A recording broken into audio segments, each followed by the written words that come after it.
Hey everybody, it is the final night of WrestleMania week. We done 9 nights of this bullshit. And we did it. And we ended it with a bang, I felt. Yes, this was what a post WrestleMania Raw should be. But instead it was a post WrestleMania NXT. It's kind of nice actually having this show on Tuesday because we used to have like Raw back-to-back terrible shows, like Raw and Impact. Yeah. And I would just be starting off the week in such a shitty mood, you know? Yeah. And it would make me like, I was like, oh, I can't wait for Wednesday because Monday and Tuesday are so dragging. But today was just like, this is easy. It was just great. It already feels like Wednesday because, you know, we have, and also Impact is now moved to Thursday, but it's balanced by NXT UK, which is a great show.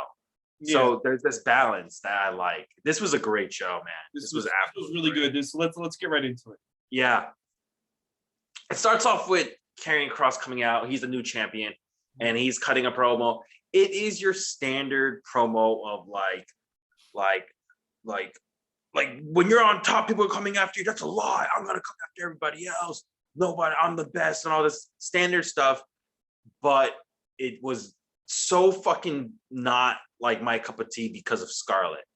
Scarlett is just like I watched it with a friend, and like, what is those faces she's making? She is going like I don't. She looks like she's having an orgasm or a seizure. This guy, yeah, it looks really weird, and she's like every once in a while like making these like serial killer eyes and stuff, and it just looks very fucking weird. Someone needs to tell her to cut that shit out. That shit is not flying. At least to me, it's not flying. No, it's not flying to me. And I like her. It's not flying to me either. She looks like an idiot. She looks like an idiot, and by proxy, he looks like an idiot. Yeah. Yeah. They had to cut that shit out. This was the worst part of the show. No. You think there was something worse than this? Yes. All right, absolutely. But this is close. This is a very, very close moment of. And by the way, if this is one of the worst parts of the show, it's not that bad. No, it's not that bad. Yeah, we're gonna go right into our first match. It is MSK, the NXT Tag Team Champions, against Dane and Drake, Killian Dane and Drake Maverick. Dane and Drake, they won the number one contendership from the what was it? It was a pre-show match, right? Yeah, they beat the Breezango. Yeah, I believe it was a pre-show match on night TakeOver night 2. Yeah. Yeah, and winner becomes a number one contenders, which they won. And this was a pretty standard match, not a bad opening match. I've seen better, but at first I wasn't into it. Then it got better and better as it kept going, and I was like, I was into it. MSK hits their assisted blockbuster on Drake Maverick for the win.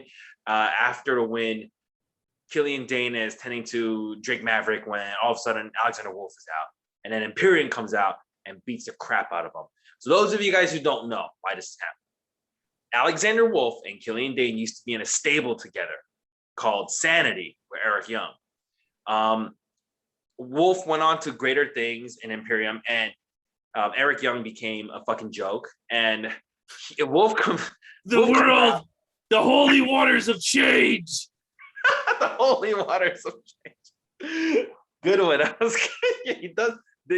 That's what he says, guys. Yeah. Anyway, Wolf comes out, and Wolf, before this, like a month or so ago, he confronted Killian Dane, and he was like, "What is going on here? You used to be like a killer, and this used to be the killer of our stable, and now you're hanging out with this little guy who's a joke." And he doesn't like that because Alexander Wolf and Imperium, the ring is supposed to be sacred. There's no fucking ha-ha allowed.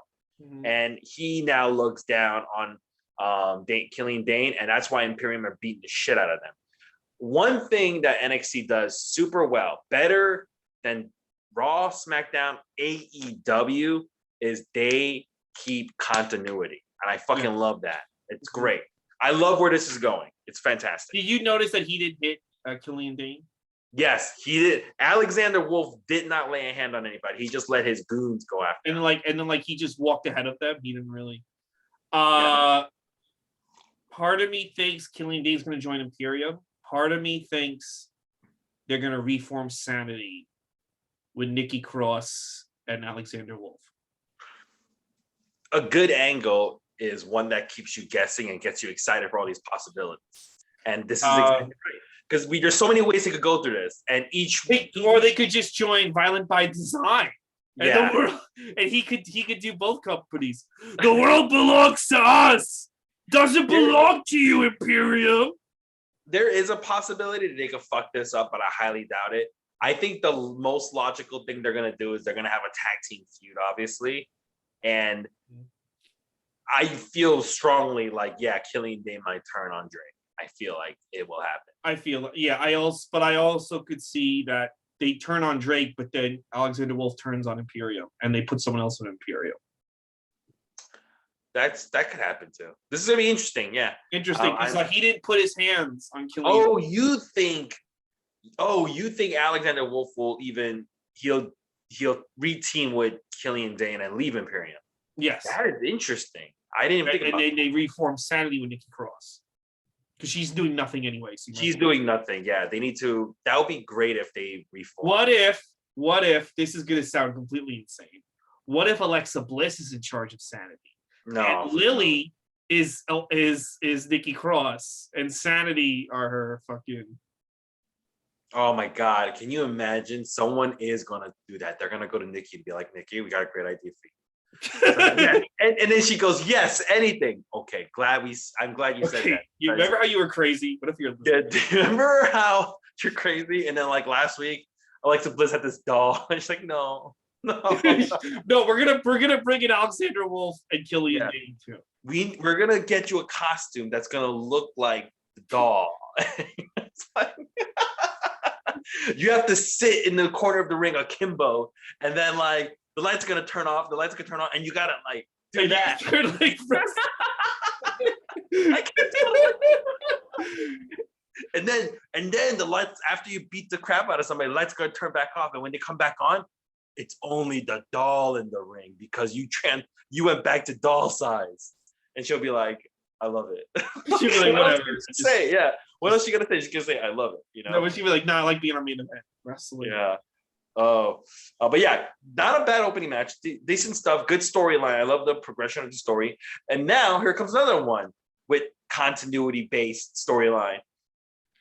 You got Robert Stone and Aaliyah. They're like, we're gonna go to Robert Stone and Aaliyah. They're all dressed up. It's like a whole they're cool stable. They're like a management company, and they're like, we're gonna go to William Regal. We're gonna ask for this, and then Mercedes Martinez confronts him, and she goes, "Where's my money?" You see, months ago, she was like a hired assassin for this guy, and she's now claiming that she hasn't gotten paid by him. This is great because if it was like any other fucking company, probably would have just dropped this fucking thing. She's like, yeah, where's my money? And she gets Aaliyah, and she's like choking her. I was like, give me my money. Stone is like trying to play dumb.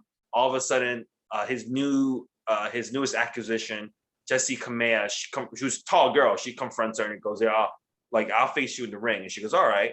So that's gonna lead to a match later tonight. I like this segment too. Yeah, that was good. Jessie looked badass. Jessie looked badass. This is the first time I actually saw Aaliyah as like she was kind of entertaining in her role. The facial she was making and really selling, getting choked out. Robert Stone, the guy who, the actual guy, they are wasting him. He is super talented. He looks like Tony Khan. I think they want to keep going with this. No, what I'm saying is, if you want to use him in this character, he should even have a bigger role. He is good. This guy is good. He's another character kind of like Dexter Lumis or LA Knight that's perfect for Raw or SmackDown. Like, yes. Yeah. He'd be more suited for those, but I feel like they would use him for like a week or two and then he'd just be on main event, like managing like fucking, I don't know. This guy, I could picture this guy like one day, if he was like a bigger character, like being in charge of one of the fucking brands, like a general manager.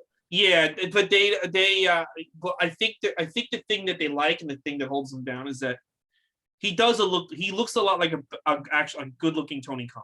Yeah. No, that's even better. That's I even know. better. That I he think they does. like to And he shit could- on him. Yeah, they could totally shit on him. And this guy, that thing he did with Shotzi Blackheart, he's willing to make a fool out of himself, and he does a great job of it. They're wasting him. What I'm saying, because Yeah. he's hardly on TV. This is the first time I've seen him in like. I haven't seen him. Dude, I thought he got fired. Yeah, I haven't seen him in like a month. They're wasting this guy. Hmm. All right, so then they do a recap of Adam Cole and Kyle O'Reilly from the unsanctioned match on NXT. The one thing they show is that after the match, Adam Cole had to be stretchered out and taken to a hospital. So they show you that everyone looks concerned. Adam Cole is seriously injured from the unsanctioned match.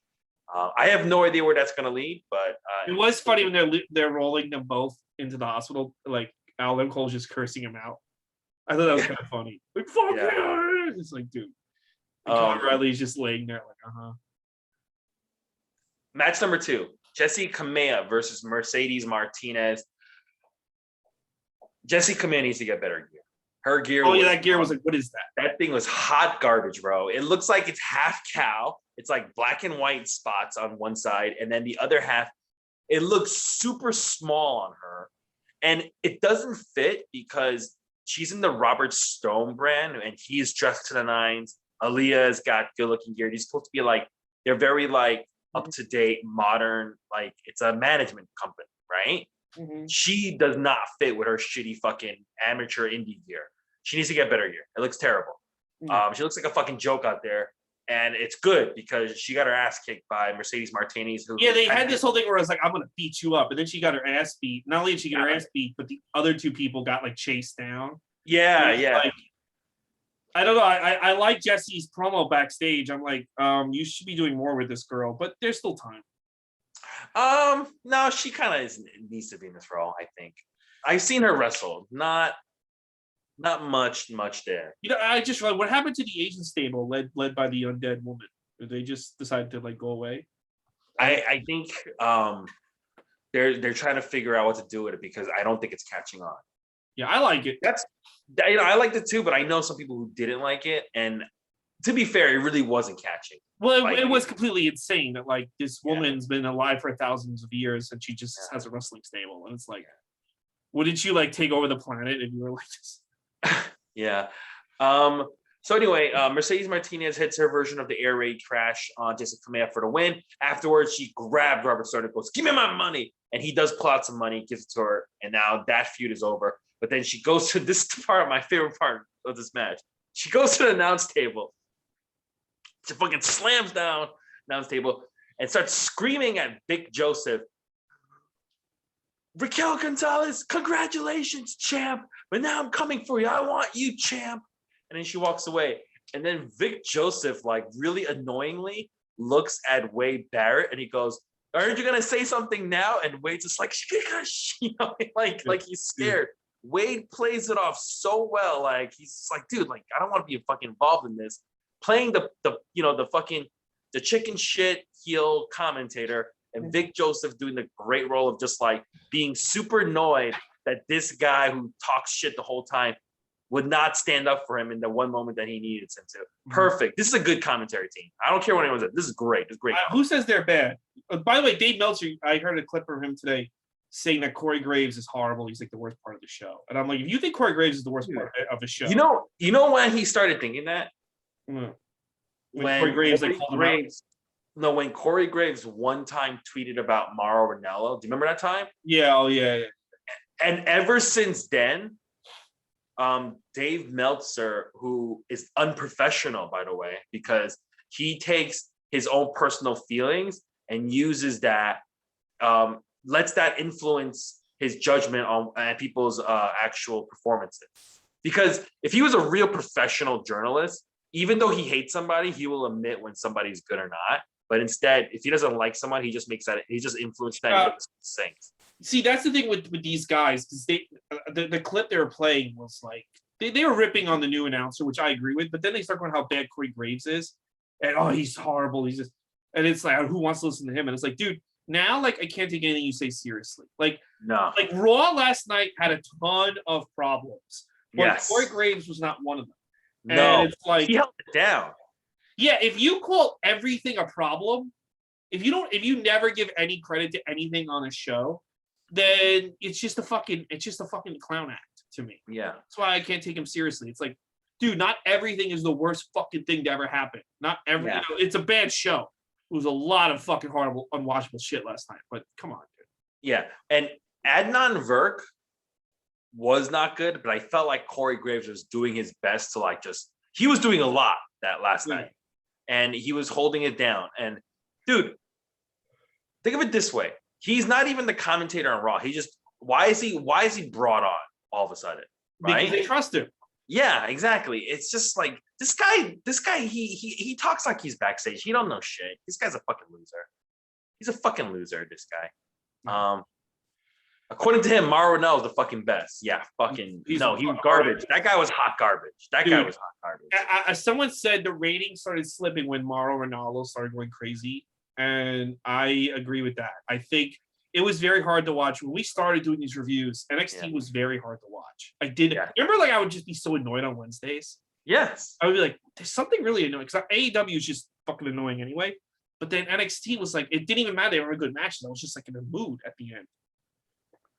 Because fucking Mauro was just what? Your cat's. Oh, like, are you okay? Your cat looks like he's going, are you okay? Your cat's like, what do you want me to do something with Mauro Ranallo? Yeah. No, just because like Mauro Ranallo he would just scream for 2 hours and it would just be off-putting. Everything would, just scream, Mamma Mia! Like shut up. Yeah. This commentary team, I actually like these. Way better. Yeah, way better. Not even close. I would say that I think these three together are probably the fourth best commentary team that I could think of right now. My favorite is Taz and Excalibur. That's number one. Number two is Vic Joseph and Nigel McGuinness on 205. And NXT UK. No, wait. That's not the NXT UK. Well, anyway, 205. And then number three is, you probably don't know this, but Ian Riccaboni and Caprice Coleman, they're fucking good together. And then this commentary. What show are they on, those two? Ring of Honor. Oh, okay. Because you just said it. Do you know comedian Evan Campbell? No. Black comic? No. His brother-in-law is fucking Caprice Coleman. Oh, great. Well, Caprice Coleman. We got to get him back in the Carolites. What was I going to say to you about? Oh, I would like AEW if they got rid of Jim Ross, which I never thought I'd say. Oh, no. Yeah, Dynamite commentary team is not that good. I don't care if people say it's not that good. No. So there are a lot of times they're just fucking all over the place. Jim Ross. Well, they just don't have, they just like I don't know, they didn't seem to be that upset that Impact, whenever like Impact or New Japan shows up, they're just like not even like that excited about it. And here's the thing, it's not even just Jim Ross. Yeah. If you take Jim Ross out of the equation, it's still not a good team. And it's just Tony Schiavone and Excalibur. It's still not good, and I'll tell you why. Excalibur doesn't explain shit. That's true. And so it's still not a good commentary. He just talks like he's just like, here's Joey Blow. He won the PWG title 97 times. It's like, what the fuck does any of that mean? He calls. I love the way he calls things. He calls things great, but he, like, when somebody shows up or if somebody does something, he doesn't explain the significance of it, or he doesn't explain who that person is, why he's important. And unless sometimes he has to get nudged by JR, and it's just like, how do you not know this by now? You're like a year in, right? Like, how do you still not fucking know this? You're a year in, bro. Like, oh God. Anyways, it's so weird because my favorite commentary team is Excalibur and Taz. Isn't that weird? It's very weird. It's but when he's with JR and Tony Schiavone, he fucking sucks. Yeah. Do you think it's something that he thinks like, oh, I'm with like legends in the commentary team? Excalibur? Yeah. Do you think he gets intimidated? I think Jim Ross. I think Jim Ross kind of like probably tells him to back, like, play with me, don't fucking go over me, or you know what I mean. I think he's part of him being nervous, but also I think Jim Ross kind of like puts him in mind. Yeah, because when he's with Taz, it's more of like it sounds like two buddies just fucking commentating over wrestling, and they take turns shitting on each other, and they also argue sometimes about a specific move. He goes like, "Oh, I don't think he should have done that." And he goes, "No, that was the right thing to do." And then they start like talking wrestling semantics and shit, like because they're both wrestlers, right? They're both former wrestlers, so it's way more fun on Dark. You know what the problem is, I think, with Dynamite's commentary is that you supposedly have this state-of-the-art wrestling show. Like state-of-the-art, like this is like what all the kids like, supposedly what they Yeah. But then you have like these two old guys. And I think half the time Jim Ross doesn't even like what he's seeing. And these two old guys who none of this is their style, especially Jim Ross. So like he doesn't understand how to get the story across. So it's like two old WWF, WCW guys, and then like a guy who kind of gets it, and I think it's just a styles clash. I think you're right, yeah. And you're probably right. Jim Ross probably does tell him that. Shivani's like very subdued now. I think like he's more aware that he was like a joke at the end of WCW, so now he's more like subdued. But like still, like these are two very old guys, and I kind of feel like you need like three young guys. Or two young guys, Excalibur and a young play-by-play guy. Who would you put as if you were like, all right, Tony O'Khan's like, listen, we got to fucking change this up. I'm gonna get rid of Tony Schiavone and JR because you're telling me to. But if you're telling me to get rid of them, you need to find me the replacement. Like right now? Yeah, if he's like, if you're telling me to fire him right now and get a replacement, I would probably. Give me the suggestion. Can I like, dude? Like, I don't. There's fucking nobody out there. Like, if I could just pull somebody from WWE, I would obviously pull like fucking Vic Joseph and Corey Graves to be with Excalibur. Yeah, but I can't do that. I guess Joe. Yeah, Galli. no, I'm trying to think. Who is Joe available? Galli? I don't know anyone else. Joe Galli, Excalibur, yeah. Dude, I don't know. I think there's somebody out there. We just don't know him. Yeah, I'm trying to think too. If I was put on, there's hardly anyone out. There's not like there's like 15 play-by-play guys hanging around. You'd have to do auditions. Yeah, I guess you're right. Yeah, I guess you're right.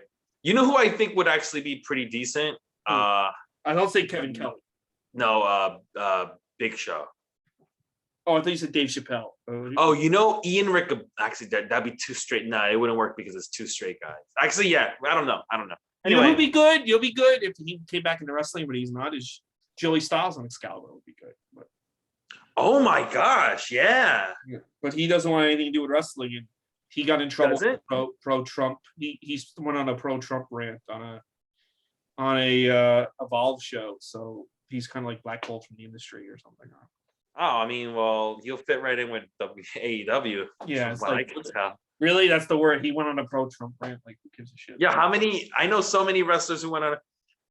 Jackson Riker, Jericho, Kane. I don't know. Like, dude, he's not the only one. He's here. Welcome back, Joey Styles. Yeah. If you watch, so MLW every once in a while they do an old episode from like they did in 2000, early 2000s, and Joey Styles is calling it, right? He's really good. People forget how good he is as a commentator. He calls that shit by himself. It's very good. Okay. This is the worst part of the show of NXT.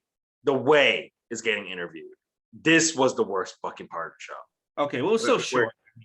It was short, but okay, this is what I think about The Way. If Johnny Gargano got let go and he went to Impact, this is the gimmick that it would be. This is what this gimmick feels like. The only person that's doing good with The Way is in India Ari or whatever the fuck her name is. India Ari, exactly. Everyone else is just Austin Theory's a joke now. Everyone else is getting worse. Yeah, Austin Theory's a joke. Johnny Gargano is trying to play this serious joke character, but he's just coming off very cheesy and unauthentic.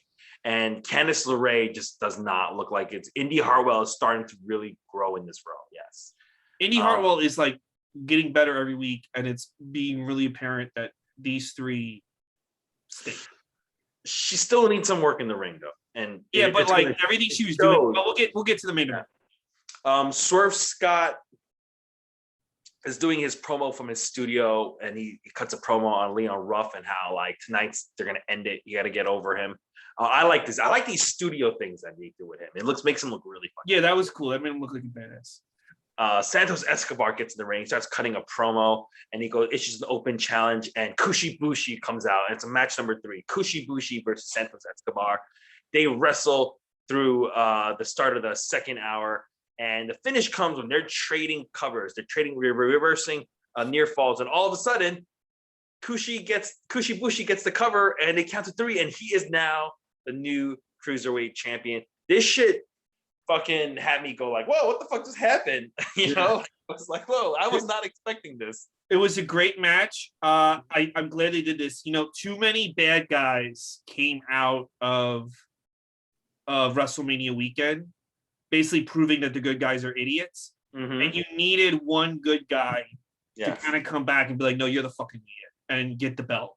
You needed one good guy to like come back, and I'm glad it was Kushi. And also, this is good. Someone brought this up. This could move Santos Escobar into the into the NXT title picture or the US title picture.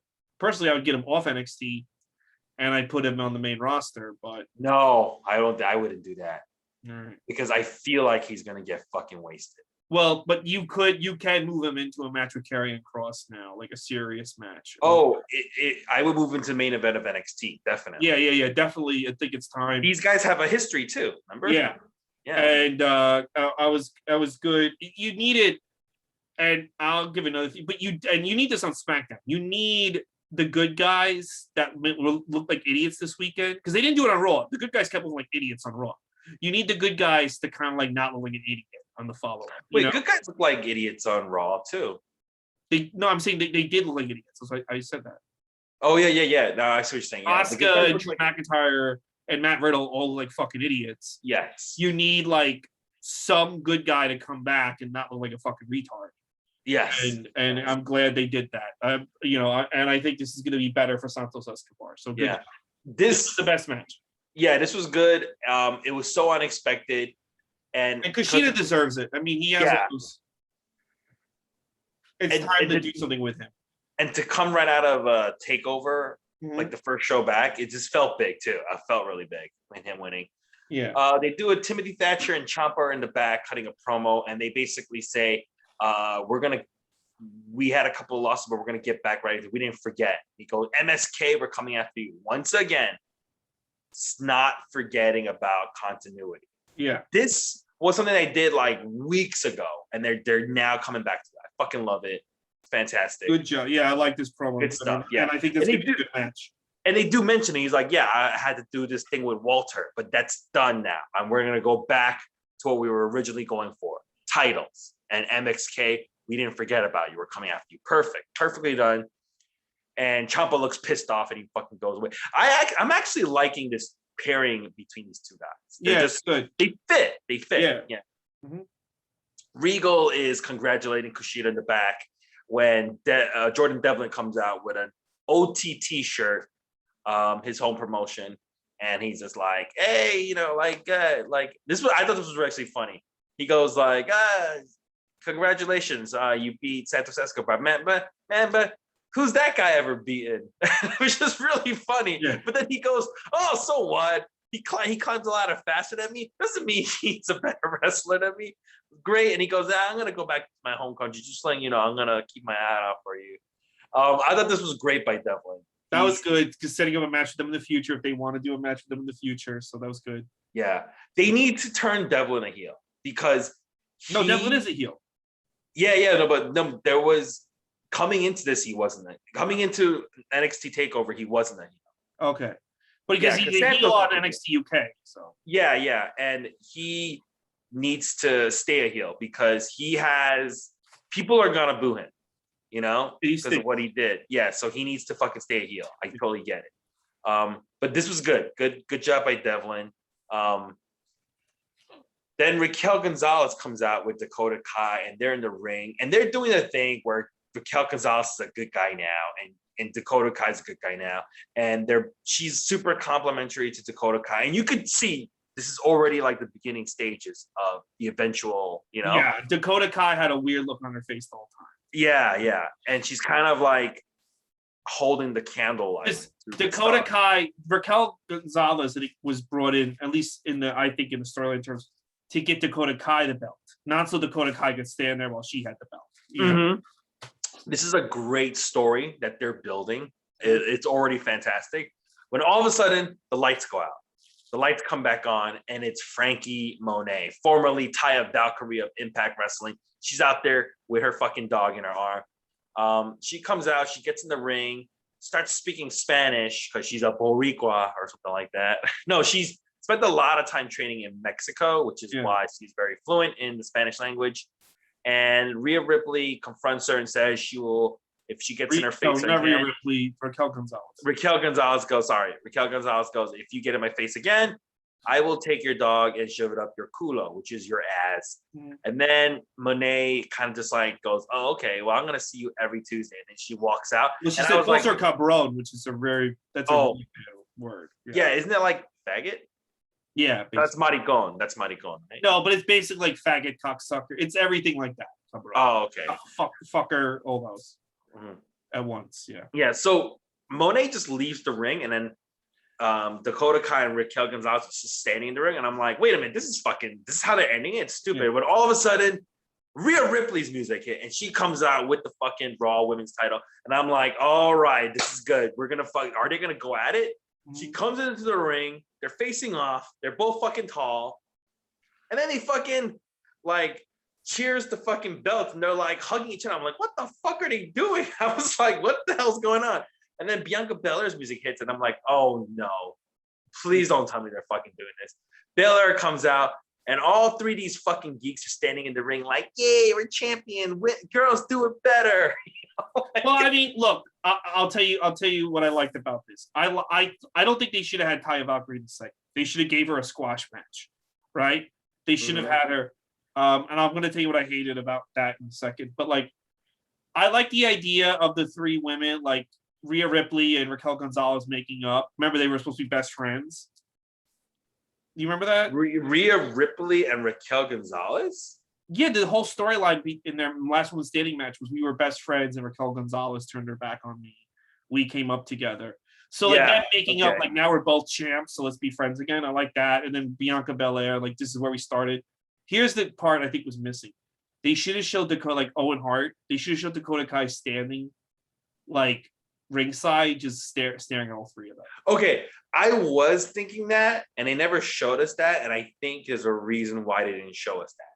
I think they did film something like that, and one day when she does eventually turn heel, they're gonna show a clip like that of them doing that shit and her just standing there just watching.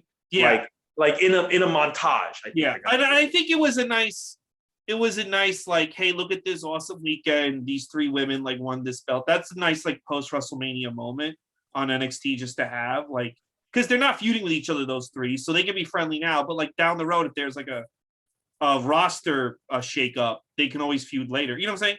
So like, who cares if they're just happy? Yeah, I'm just, and it's not, I just never a fan of like when people are like, hey, we're both good guys, so let's just say I congratulate. I just think that's super cheesy. I just don't. Well, I mean, like they were used to be friends, so I saw it as them making up finally. Like, all right, whatever. Like, yeah, I guess. And then Bianca came out to be like, me too. Yeah, it's like whenever they do like when they would do like the special episodes of like Raw and SmackDown where they're both brands are on one show, and then the tag team champions of one brand would meet the other ones. I just feel here's what I think. I think it'll be good continuity if they follow it. So like, let's say like down the road when they take Raquel Gonzalez and put her on the main roster, Rhea Ripley's getting beaten up by some heels, and Raquel Gonzalez comes out to save her, and then like they can build them up as friends like they did Bayley and Sasha. They can build them up as friends and have them feud because they had a great match at NXT. Yeah. So I think it's good. I don't think they should have put Taya Valkyrie in the segment. I think it made her look terrible. It made her look terrible that she was an afterthought in her fucking debut. I think that was you're already made her look like an afterthought. Here's the other problem with her. The poor dog shouldn't be out there. The dog looked so freaked out. Yeah. I will say, even though we have problems with this segment, it wasn't the worst segment either. It was fine. It was good. Yeah. No, I liked it a lot. I just would not have had Frankie Monet come out. And then I thought it would have been really good. I just feel like it hurt Frankie Monet, but I liked the three. I know you don't like the three. I like the three women celebrating because like it was a big weekend for women's wrestling. So it's cool that they celebrate, you know. I mean, then, 2 years ago, Becky Lynch had all the fucking belts, and now like all these new women have the belts. So that's true. Yes. Yeah, this is dude, man. I would love to see Becky get into it all three of these women. Oh yeah, that's three dream matches right there. So yeah, 3 dream matches. Yeah. Well, maybe not Raquel Gonzalez so much, but oh no, I think that would be a great match. I don't know. I'm not gonna fucking go crazy for it, but I'll watch it. Yeah. All right. So Pete Dunne's the back. He's cutting a promo about what he's really coming after. Is he came here for a reason. He came over from the UK for a reason, and that's titles. He's going back in the hunt. And then we get a great video package of the recent signing of Saray. This was a very well done video package showing clips and pictures of her from Japan. And William Regal's narrating it, and he goes, we have the best women's division in the entire world. And that is a fact, by the way. That is a fucking fact. And she's gonna, they hyped her up. She better not fucking flop because this was a good hype video. Yeah, that was great. Yeah. Everyone endorses this girl. And then William Regal is getting interviewed and he's like, yeah, I can't wait for Saray. She's gonna debut next week. But I gotta take care of some business. He goes into his office and there's Roderick Strong and his wife, I'm guessing, are and Roderick Strong hands him the manila envelope and he's like, I quit, basically. And he's like, Regal's like, I've had some problems with you with the whole Undisputed Era and everything, but just want you to know you're always welcome back if you ever want to come back. He's like, all right. Roderick Strong is quitting, so. Okay, here's my theory. Yes. Like I said, I think on SmackDown, Edge is going to. I don't think they're going to let Edge just come out. But, I guess I was a dumbass, and just that's it. I guess I just stink, huh? I think Roderick Strong. When I saw this, I think Roderick Strong is going to be Edge's Jey Uso. Because like Edge is going to be. Edge is always like, you can't outsmart me. I outsmart you. Like that's always been Edge's character. So I think Edge is going to be like, all right. Edge is going to be like, I didn't lose because Roman Reigns is so much fucking better than me and Daniel Bryan. I lost because Jey Uso cheated. So now I have a guy. And it's going to be Roderick Strong. That's my theory. That Roderick Strong is going to be Edge's Jey Uso for the feud. I'm okay with that. I think I would be behind that. Because when they had him leave like that, I'm like, all right, I know he's not. If he was quitting, let's say like they fired him or he did quit. Now, if they fired him or if he did quit, it'd be ballsy to have a segment like this. But like, I don't think they're gonna fire him. But no. So if the only reason you take him off NXT is that if you're like, all right, we're gonna put you on the main roster, and I think Edge is. I don't know about Daniel Bryan. Daniel Bryan might be like, oh, this stink. I think Edge is gonna come back on Friday with something for Roman. Like, no, you don't do that to me, motherfucker. I'm gonna fucking get you now. Yeah, because the reason why Edge lost was because of Jey Uso. Yeah, the reason why both of them lost is because so I think Edge is gonna have his own Jey Uso, and it's gonna be Roderick Strong, which I am. Yeah, that was what I have in my head. I think Roderick Strong's gonna be his guy. That's actually a pretty. I will be okay with that. That's my theory. I could be wrong. Edge just comes out and is like, well, whatever. But I think Edge is gonna come Edge is gonna come guns blazing against Roman Reigns. If they just like have him, they're fucking idiots. But I do think he's gonna come out guns blazing. Yeah, I really love this show, man. So much happening on this show, like champions, people, new titles. This is what a post WrestleMania episode it's setting up new storylines. People leaving, people coming in. Yeah, there's people becoming new champions happening. broken. Yeah. Not like that garbage we saw last night. Way better. Yeah. This really was like the Raw after WrestleMania. Yes, kind of that's what this was. Yeah. We go to match number 4, and this is supposed to be like the blow-off match of Leon Ruff versus Swerve Scott. There are moments in this match that is very sloppy, but somehow it adds to the match, I thought, because Ruff he doesn't look like a really good wrestler. So like when it's sloppy, it adds to me the authenticity of him. Like it looks like a Leon Ruff match, you know, where he's like sloppily doing like Hurricane Run and shit like that. And ultimately, Swerve hits his version of like a Michinoku driver on Leon Ruff for the win. I like this match. I thought this was a good match, even though there was a lot of sloppiness. Really good match. Really good match. I liked it a lot. Yeah. Zoe Starks is getting interviewed, and they're like, "How did you feel about like you being in a takeover?" It's like, "Oh, it was great, man. I was struggling in Las Vegas, and now look at me. I'm at the biggest thing." And all of a sudden, Mercedes Martinez interrupts. She goes, "What are you doing, interviewing her, a rookie, when you should be interviewing me? I'm gonna probably be the next in line for the championship." And then Zoe goes, "You call me a rookie? Let's see about that." So these guys, I think these two are having a match next week, right? Yeah, that'd be fun. Yeah, that's gonna be a good match too. Geez, I like Mercedes Martinez. She comes off like such a no. Yeah, she's good. Honestly, a couple months ago, I would have had Mercedes beat Io Shirai, not what's her name, but it's fine. Well, how they did it was fine, but yeah. Yeah. She has this like Samoa Joe aura about her, like just like I don't give a fuck. I'm the biggest badass here. You know, I love it. We get a great Imperium video package with Walter in it. Very well done. And then we get Swerve. He's getting interviewed about his win. He's like, "Yeah, you see what I did in the ring over there?" And then all of a sudden, Leon Ruff attacks him, beats him up, and he goes, "It's not over. It's not over."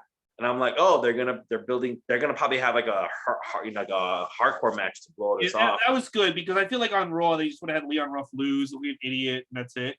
But instead, like Leon Ruff, like they're not allowing this guy to look like an idiot, which is cool. Yes, I liked it too. It's like he lost, but he's not going down fighting. You know, I mean, you're not going down without a fight, basically. You know, he's gonna keep going at it, and I think what do you think is gonna happen? A hardcore match, like something like that, right? Something like that, yeah. Some hardcore, some type of stipulation, yeah. And not next week or anything, but I think in a few weeks. No, I think they're gonna build like they're gonna like interfere in each other's match or something like that, and then like maybe the next takeover they're gonna have like this.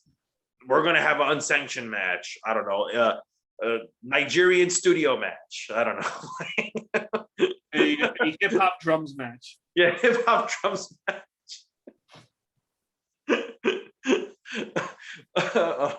Firefly hip hop drums Nigerian match. Imagine they have a match now like Cheerly Legal. They're gonna have a blindfold match. Yeah. Okay, so anyway, I like that. Let me go to match number 5. This is their final match of the night. It's a intergender match. Dexter Lumis, Bronson Reed, Shotzi Blackheart, Ember Moon versus all 4 members of the Way. Story in this is Indy Hartwell is super in love with Dexter Lumis. There's this point where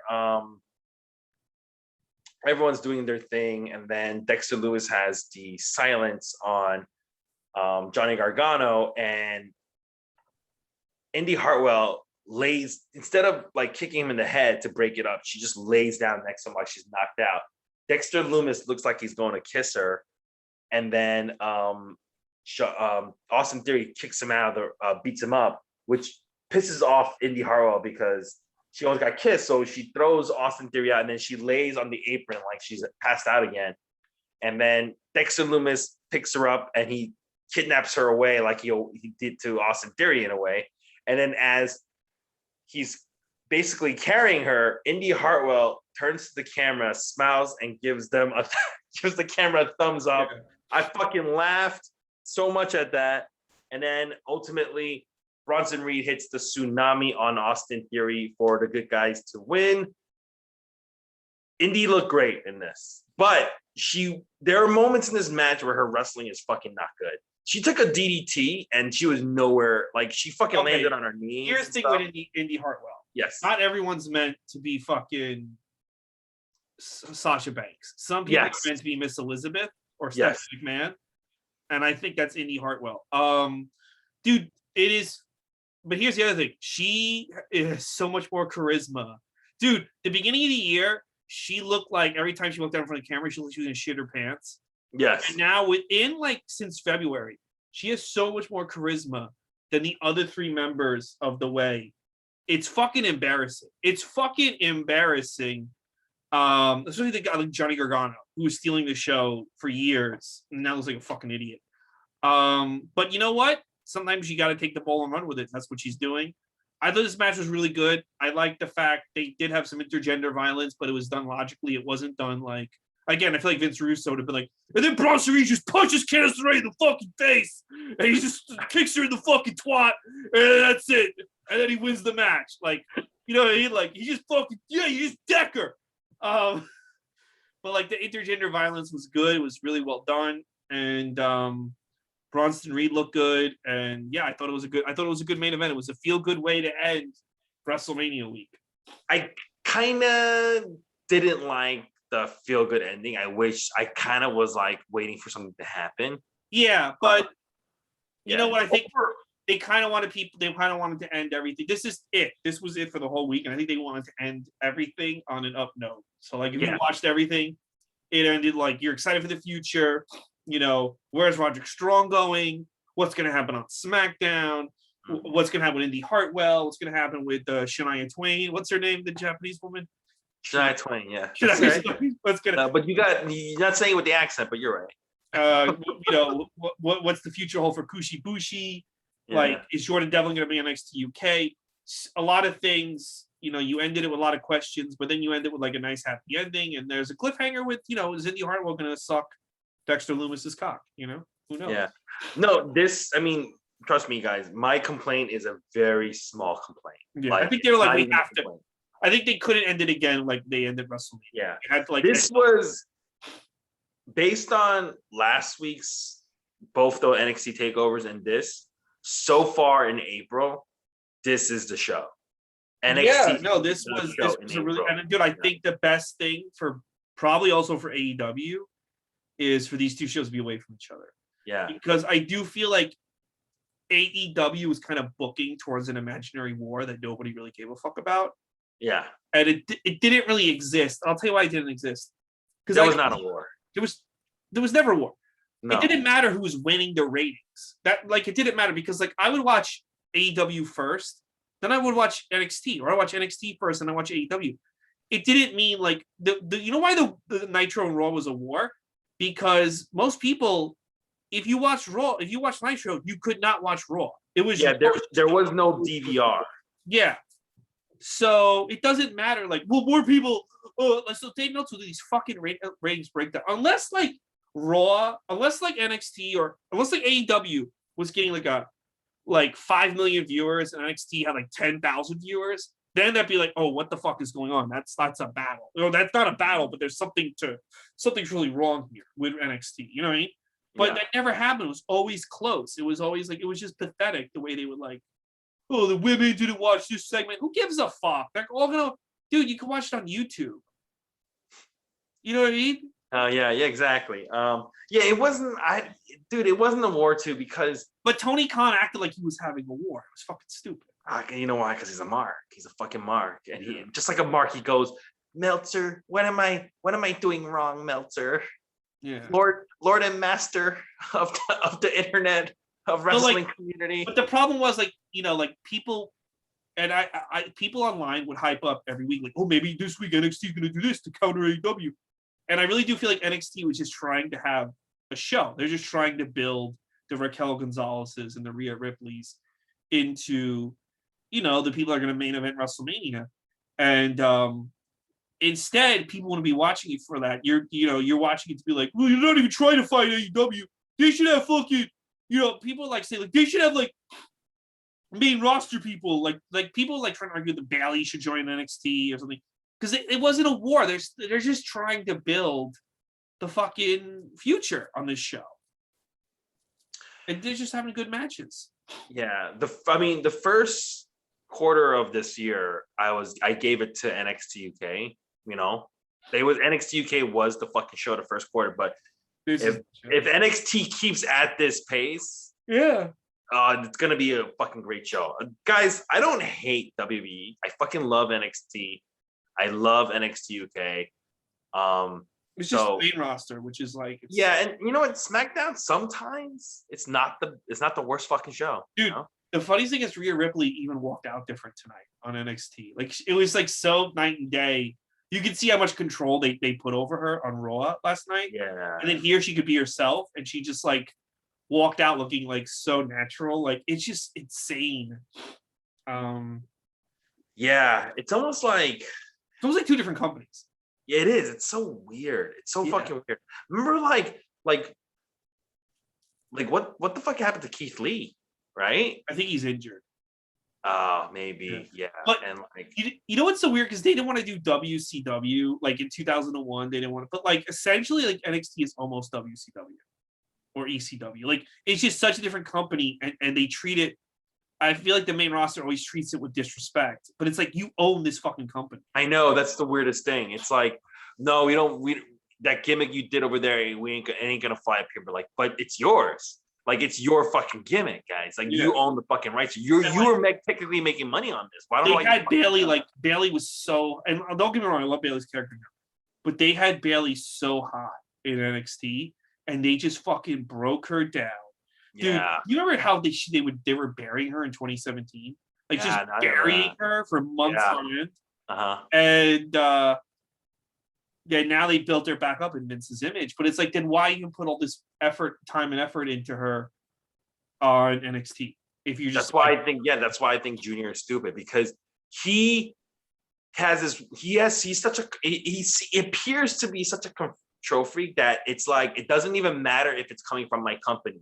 I'm the one who has to build this wrestler. Yeah. It has to be me. I don't care if it's making me money. I can tell you if when Bronson Reed is never going to jump off the top rope in the main roster. So like to me, it's like, this is what I would say if I'm sitting backstage in NXT. Why are we even having this guy jump off the top rope? Because you know Vince is not going to let him do that. So like he's going to go to the main roster, and the fans will be like, oh, he's going to jump off the top rope, and he's never going to go near the top rope. He's going to wrestle like fucking Big Show. You know? No, I disagree. I think if Bronson Reed were to go to WWE, like the main roster, they're gonna turn him into like an Otis-like joke.